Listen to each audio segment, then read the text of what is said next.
I don't get it. That doesn't make any sense to me. That's weird. I would love to know your guys' thoughts about this in the comments, because to me it just seems backwards. Like, okay, hi everybody. Thanks for coming back if you've been here before, or hi, welcome if you're new. My name is Mickey. I am a therapist and we talk about therapist-y things on this channel.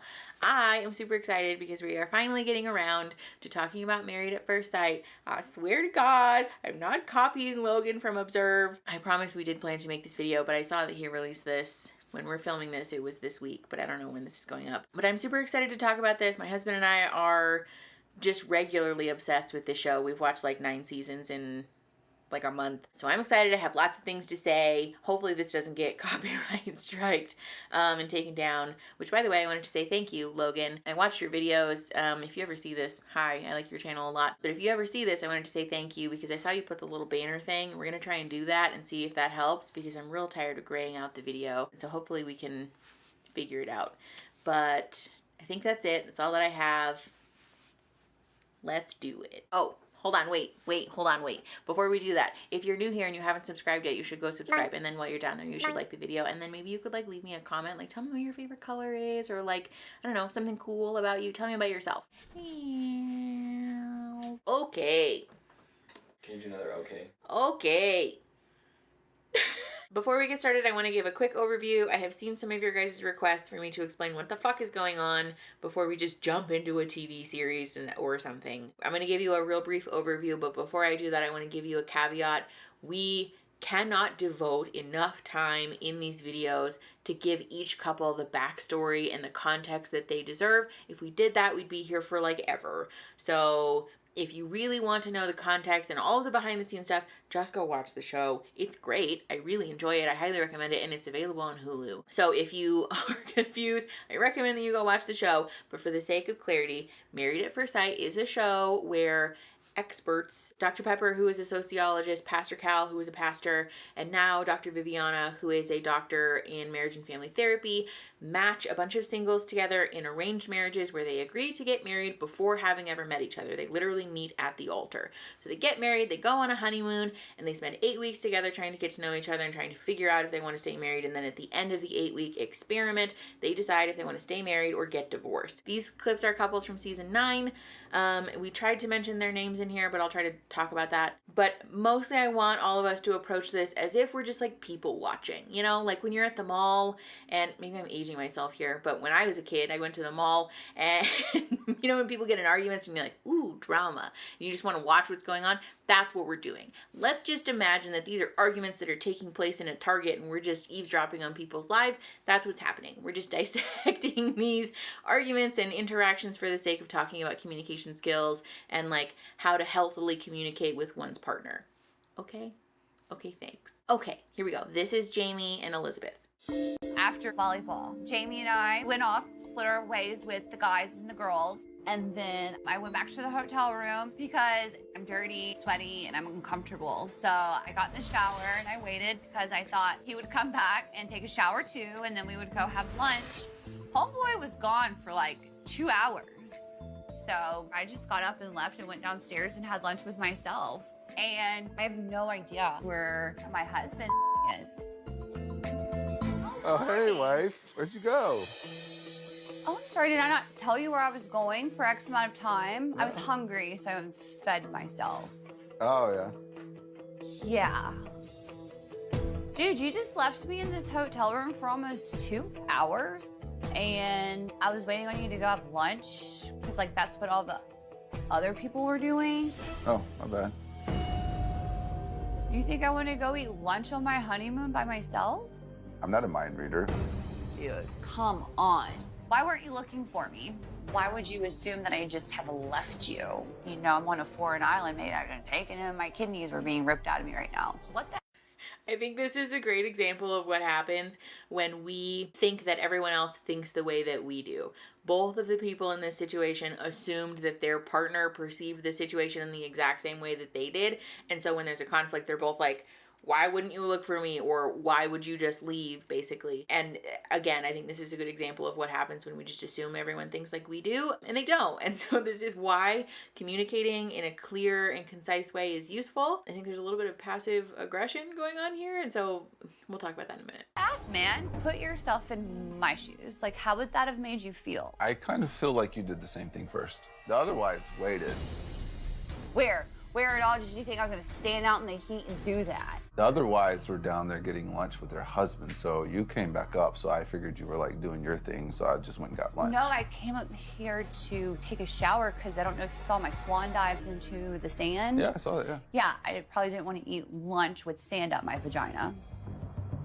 And did it not like occur to you like, hey, where's my wife at? Like, should I go see where she's at to see if she wants to come have lunch? See, this is what I'm saying. She assumed that her husband would just perceive her absence as a thing that warranted investigation, and he assumed that her leaving meant that she wanted space, but we didn't communicate about that. We didn't clear with our person, like, hey, I have sand in my vagina, so I'm gonna go shower, or like, hey, where are you going? Should I wait and we can have lunch together? We were just like, it's fine, this is probably what's happening, and like, clearly it's not.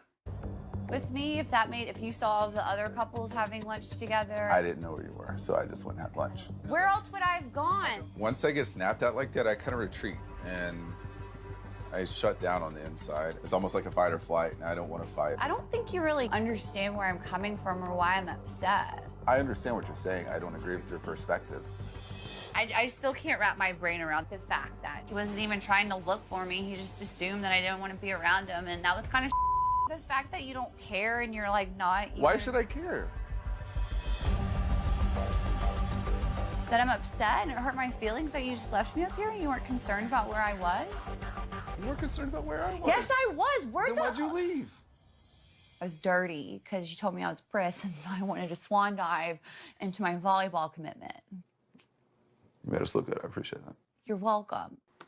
That interaction right there is the exact reason that I wanted to dissect this conversation, because that's a really good example of like a repair attempt between two people. Basically what happened, they're in the middle of this conversation that's a little bit tense, a little bit scary, and he talked about how like he's in kind of fight or flight and he shuts down, but what he did was use a small amount of humor to try and diffuse some anger, and essentially what you're doing is extending an olive branch to your partner, and she picked it up. She like understood what was happening. This is a really useful skill in conflict resolution. It's not applicable in all circumstances. It's not something that you should just like be making jokes out here. That's not what I'm saying.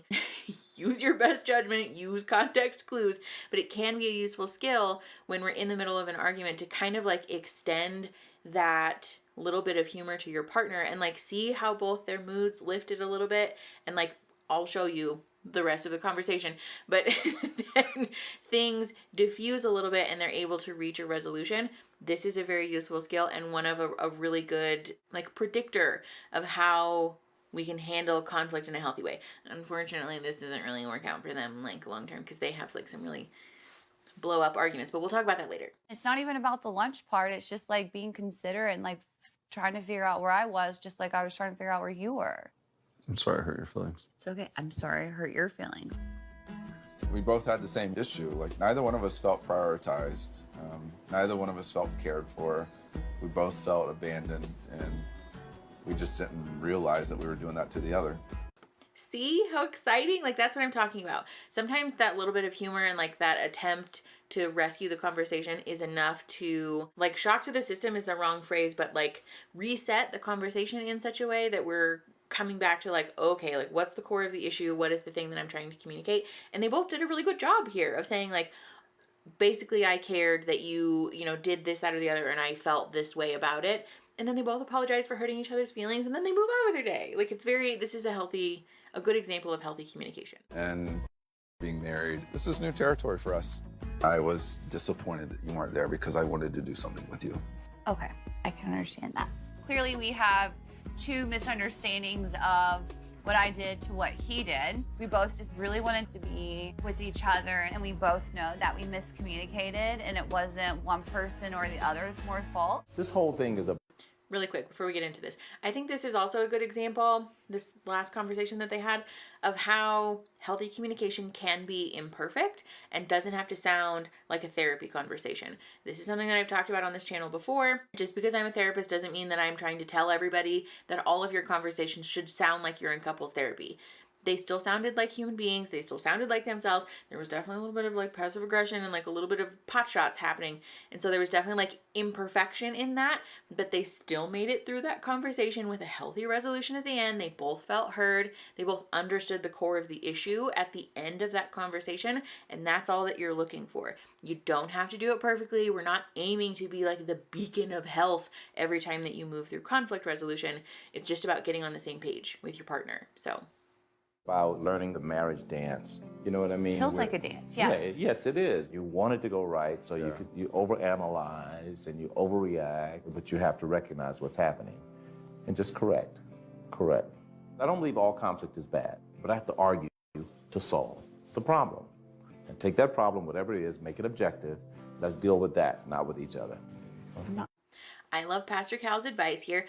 When Aaron and I, my husband, when we first started watching the show, I was not Pastor Cal's biggest fan, but I have to say, after watching the show for as many seasons as I have, Pastor Cal has a lot of moments like this where there's actually like some decent advice here. And so I appreciate him redirecting their energy to deal with the issue objectively and not to sort of fight with each other. Self-absorbed, I promise. I'm not. I know you're not. I'm figuring that out. Okay, great. Now, here's one exercise I want you guys to do. It's called naked moments. I'm like, I like this one. Don't smile. Don't smile. Let's do this. You guys will probably do this all wrong.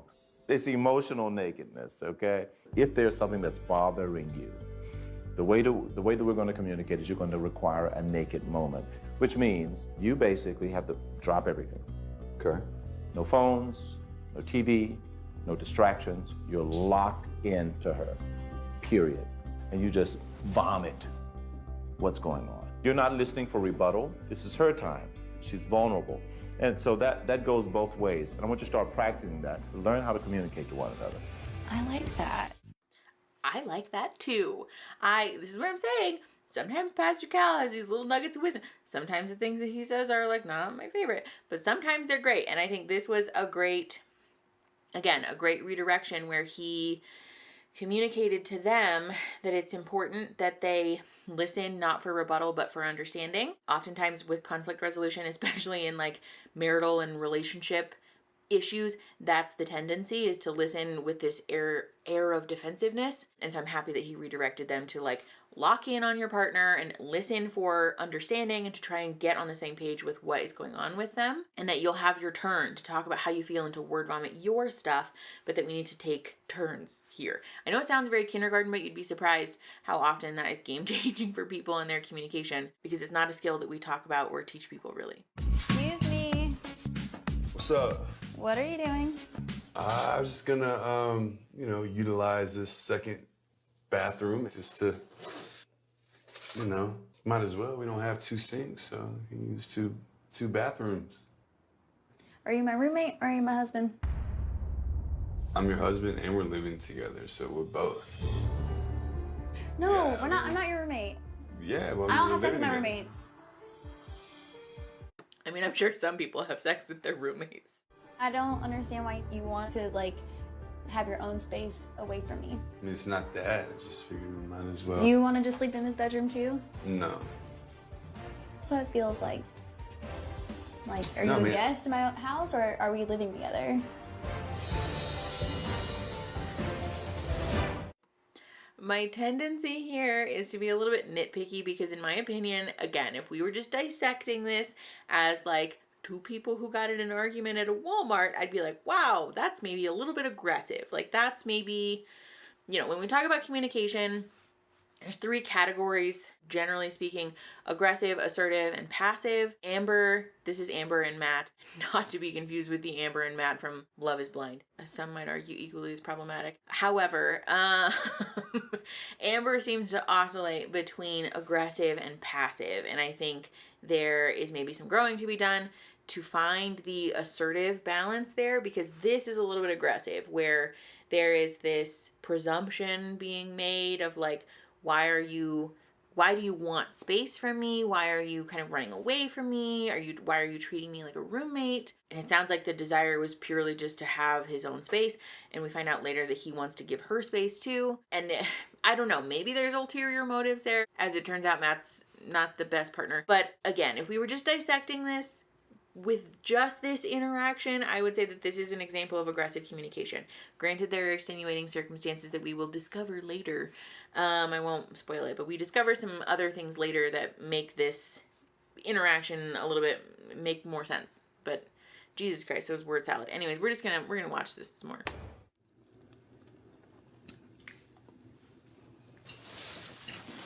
So how are you feeling?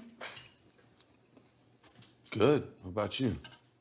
I know it kind of got a little upset whenever I saw you using the other bathroom, but I thought it felt like you didn't want to share my space. I just figured we got to, why not, you know? I think I'm like hypersensitive too, because so my mom and I, when we were growing up, she was always removed. She was like 900 miles away. So when I see people creating distance, I think I immediately go to that mindset. Like they're creating distance from me, you know? So.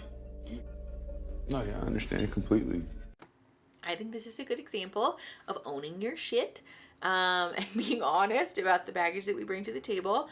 It's important to honor and acknowledge that we all bring baggage and bullshit into relationships. It is simply unrealistic to expect that we don't have any prior wounds or trauma or perspectives or things that will color the way that we view our interactions and our communication with other people. And so it's helpful to own how our life experiences are impacting the way that we interact with other people. And I think she's doing that pretty effectively here. Again, this relationship, this is complicated. So again, I want to be clear. We're dissecting these communications only as like interactional and not based on the entire context of their relationship. I know that there is a lot of other extenuating circumstances, and we'll talk about that later. But that bathroom's far from 900 miles away. Right. I'm just hypersensitive to stuff, I think. I was thinking about you. I was like, man, I thought you would, you know, be happy about it. Like, hell yeah, I got my own bathroom space. Like.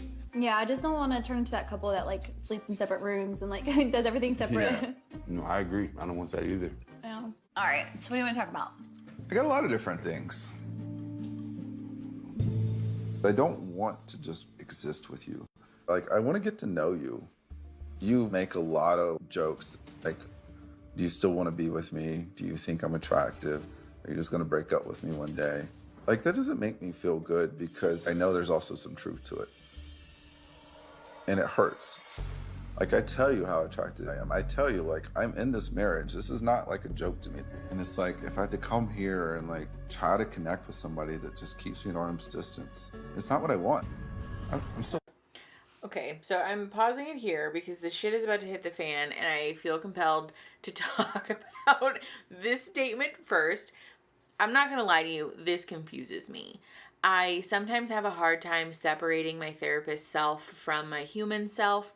And so this statement of like her expressing essentially to me what sounds like fear, that he's not committed, that he's going to leave and that he doesn't find her attractive, that he finds that hurtful. I don't get it. That doesn't make any sense to me. That's weird. I would love to know your guys' thoughts about this in the comments, because to me it just seems backwards. Like, I have trouble conceptualizing how a person can see their partner exhibiting vulnerability and fear of being rejected, essentially, and say, why would you hurt me like this? You know what I'm saying? That doesn't make any sense to me. I think that's weird and that's confusing. We will talk some more about the problematic communication tendencies that are exhibited in Jamie and Elizabeth's relationship later. But again, I wanted to pause there and talk about this because now things are going to get a little wild. Oh, dude. Oh, okay. What's the problem? Nothing. Keep coming, Jamie. I'm being serious. I need you to be real right now. I'm sorry. I can only sit here and take you ruining my evenings for so long. My anxiety is literally up to here at this point because I cannot understand what the you want from me. So either you get on the positivity train or stop bringing me down because I'm so sick of it, Jamie. So I think this is a good opportunity for us to pause and talk about how important it is with reality TV and like this show especially to honor that we are definitely not getting the full context of what the fuck is going on here. Because I'm with Jamie a little bit. He looks very confused. I'm confused about why we hit the roof all of a sudden. But again, with stuff like this is heavily edited, and from my understanding, they're only filming for like X amount of hours in a day. We're definitely not being given access to all of their interactions and their communication, so we have no idea what's going on. And so with that, again, it's important on this channel generally, this video especially, many grains of salt, because we can't know for sure what the fuck is going on. And I want to be clear, when I talk about communication styles or like these interactions, I'm not labeling these people as particular types of people. I'm not making judgments about anybody. We are only speculating about these things based on the information that we have in front of us. And again, we don't know why this is happening. It seems like there is maybe a pattern of criticism or judgment that's happening behind the scenes that's caused Elizabeth to hit the roof in this way, where she's feeling backed into a corner and she's feeling very defensive because this one critique from her partner caused her to feel what looks like very overwhelmed. So again, that's what I mean, where like we don't know the context of this, and I think it's important for us to honor that. I'm doubtful that she hit the roof about this because she's just like a crazy lady. Like, I don't think that's what the issue is. So yeah, food for thought. I can't take it anymore. This cannot be my real life. I literally am feeling like about myself. I feel like I've been very beaten down when it comes to my emotions, and I've got nothing left to give him at this point. Like, why can't you just come home and just have a good afternoon? What do you want, Elizabeth? I want you to be happy with me. I just want you to That's why I wanted to sit down and talk to you, because I wanted to talk about things that would It's maybe... always to sit down and talk. It's always talk. Get This is actually something else that I wanted to address. His face is funny. This is not an uncommon issue, actually, especially for people who are working through self-esteem stuff. It can feel very threatening and very overwhelming to have conversations about our faults and the way that our behavior is negatively impacting the relationship or impacting another person. And so maybe that's an aspect of what's happening here, is that there is some self-esteem work being done, and that's being aggravated by the sort of constant communication that has to happen in this weirdo experiment where we're constantly having to adjust because we've been thrown into an arranged marriage that is like an 8-week hellhole. So I think that's probably an aspect to this. But for what it's worth, if you find yourself in this situation, it's very helpful to communicate that to a person. If you are noticing that communicating about issues in the relationship or hearing feedback from your partner is very overwhelming, I really want to encourage you to pause, take some time to feel how you feel, and then figure out how to communicate that in a clear way to your partner, because your partner and your people generally providing you with feedback is not necessarily an indication that they dislike you, that they are judging you, that they think less of you. These conversations, all of this talk is an important and necessary part of relationship growth, even if it feels threatening, even if it feels scary. If we're doing it in a healthy way, if we're doing it with safe people, it's normal and necessary, and it can be really helpful. Get over yourself. Do you not have anything else better to do but to sit here and break down our relationship? Thought we were gonna have a really great day, but you've turned it into a therapy session. Just take some accountability. For once in my entire time of knowing you, just own something. I am owning it. This isn't a joke. Jamie, aren't you tired of doing this? Tired of going in like the circle of emotions? I am tired. I really try. And I try to get to know you. When I try to be intimate with you, there's a lot of excuses that come up. And What? I'm still talking. We do have a lot of sex, Jamie. We do. I've had sex like 4 times, 5 times max. Are you kidding me? I don't feel like it's been much more than that, though. Are you like a sexaholic? We had sex like at least once a day. Maybe I should ask Dr. Pepper what a healthy amount of sex is in a week and make sure you get enough sex, because I'm just a sex machine. That's what I feel like to you. I'll make sure I your a lot of amount of times during the week. Oh, thank you. That'd be nice. Yeah, because you romance me so hard. This is the first time you've ever brought me flowers or anything. Not even like a back massage, nothing. You don't initiate anything. You just like do basic, like, Caucasian sex. And it's just like, bam, bam, done. That's it. Just forget this. Oh boy, okay. Yeah, so then we start to devolve. He leaves. She basically pushes him out the door. I think this is a great illustration of what happens when communication devolves into personal insults and trying to soothe our own ego because we're in a place of scarcity and we're in like fight or flight. This obviously is not an ideal way to deal with communication. Those types of insults are things that you can't take back. Your partner is forever going to hear those. Like, that's going to rattle around in his brain for God only knows how long. These types of things where we're back and forth, and especially like his very calm demeanor where he's being very condescending and very like unaffected by her emotion, also is like pushing her over the edge, and we are just continuing to elevate each other and push each other's buttons, and it's not okay. It's not healthy. I'm not putting on this. Okay, cool. Why is it so hard for you to say you're sorry? I don't know what I'm supposed to be sorry about. I need to go. I'm not gonna sit here and put up with it. Oh my God, please go. I had to get my cat, my stuff, okay, so I can Just go. go, Jamie. Just go. You are so sensitive sometimes. And you always come home in a ass mood. Always leaving, always avoiding. That's what you always do. What's different from tonight? Shocker. It was really good. Thank you. I'm glad you This is Iris and Keith. liking it. This will be the meals for the rest of your life. I actually wouldn't mind eating seafood all the time. Right? I wouldn't mind it. So you sure like you're good with grandma stuff? Like, I'm definitely here to support in any way. Whatever you need. I mean, if it's just like a shoulder to lean on, someone to talk to, I'm definitely here for it. I appreciate it.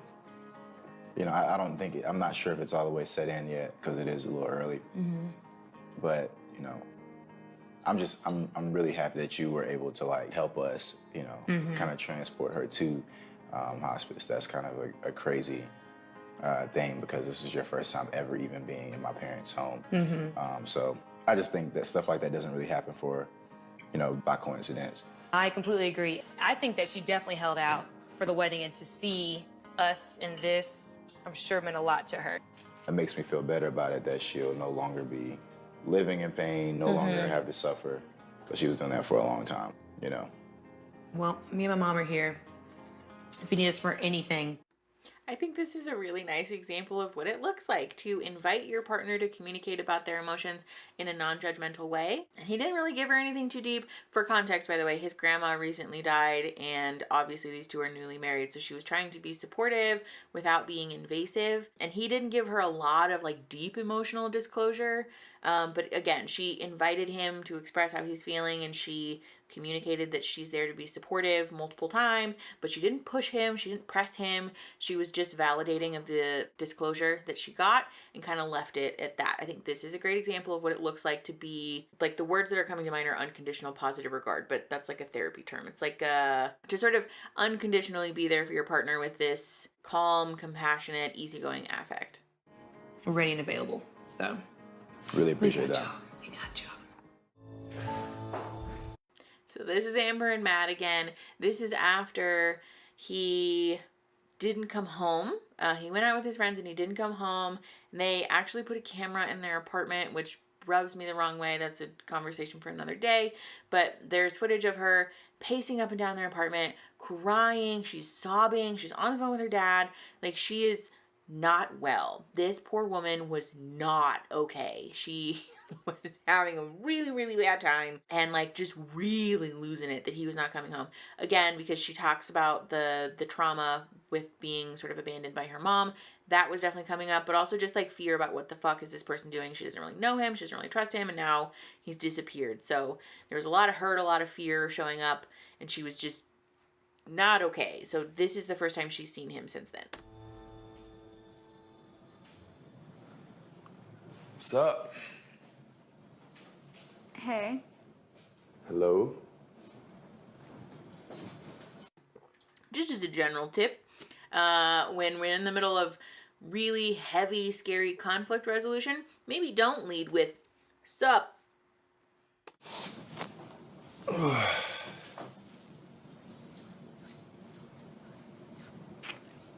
How you doing? You know, I'm not really happy right now. Okay.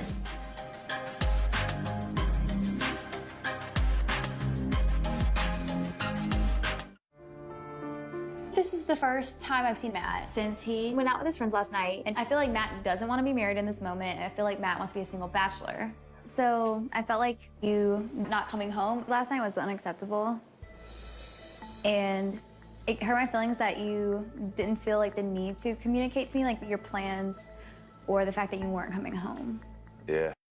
This is good assertive communication. She voiced how she felt. She framed it from her point of view. There was like maybe a tiny bit of like blamey language in there, but a lot of that was like, it hurt my feelings. I felt this way, not necessarily like finger pointing. I think that's really good assertive communication. I was really excited to see her communicate in this way. Sorry about that.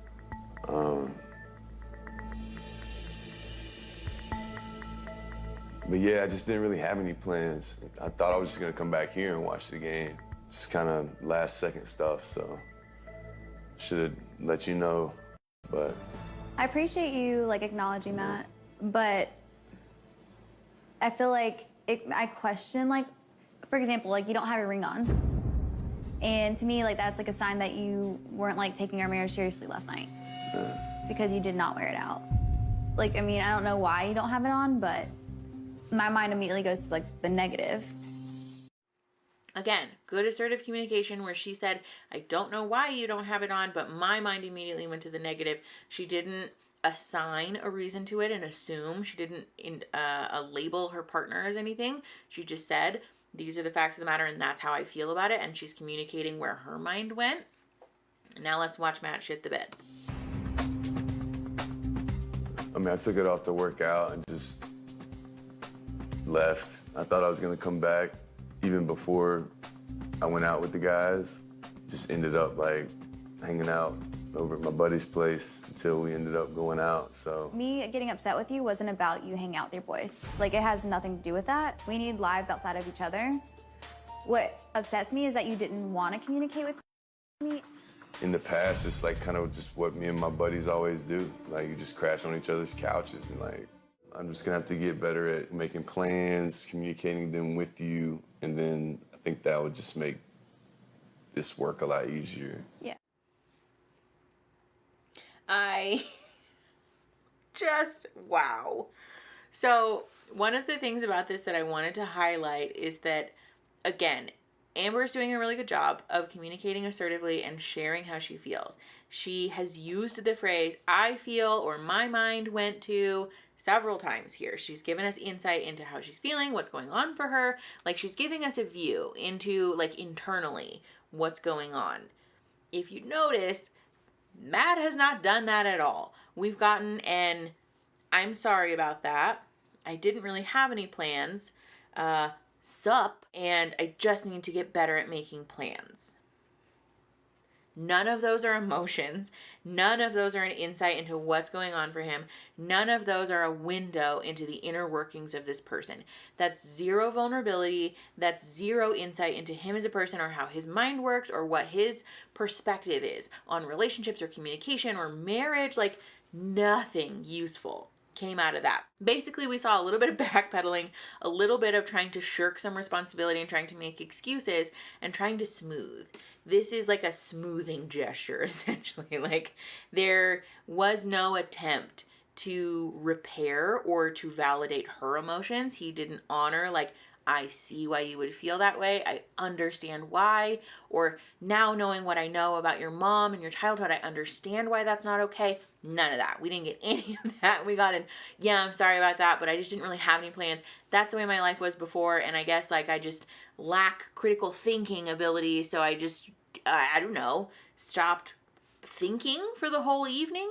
Which also is a shit excuse because she called and texted him several times. We didn't include that footage, but she called and texted him several times. So it's not like he was unaware that she was upset. He was aware and chose to not respond. You know, now it's not just me. And I will be patient, I promise. I have to work on remembering there's someone else now. Somebody else's emotional well-being is, I'm responsible for that now. And like, that's definitely a transition for me. It's a change for me. I'm feeling relieved. The conversation that Matt and I had was just perfect. Like, He was so expressive and so communicative of how he was feeling, and that's not a side I've seen him much, you know, like, this is new. So, you know, I get it. Thank you. Yeah. And again, want to be clear, it's a reality TV show, and I know that it's heavily edited. They could have cut out the bits that made Matt look good for the sake of representing his character on this season in a particular way. You know, I could totally see that. Maybe he did communicate and express how he was feeling. But given the information that we have, it doesn't sound like he did that. And so Amber saying she was excited about his expression and communicativeness, like, not the best. And I think if you are finding yourself in these situations, especially these situations repeatedly, where you're feeling like we're having good resolution except that the behavior is not changing, it might be a good opportunity to examine what's happening here, and am I appropriately, or are my partner and I appropriately holding each other accountable for the impact of those actions? Because it doesn't sound like she really communicated the full impact of what happened. It sounds like we sort of glossed over the severity and the intensity of the emotion that came up for her. Just sort of like generally, like if you didn't know any better, you think she was just kind of generally annoyed that he ghosted her, and that's not what happened. We're talking about like a trauma reactivation essentially, and he just kind of got to be like, yeah, my bad, let's go cuddle though. And so like, just kind of disappointing. This is what I mean, where she oscillates, at least as far as we're aware, based on the photos that we have, she seems to oscillate between aggressive and passive. Like that's a very passive response to him pretty much just phoning it in.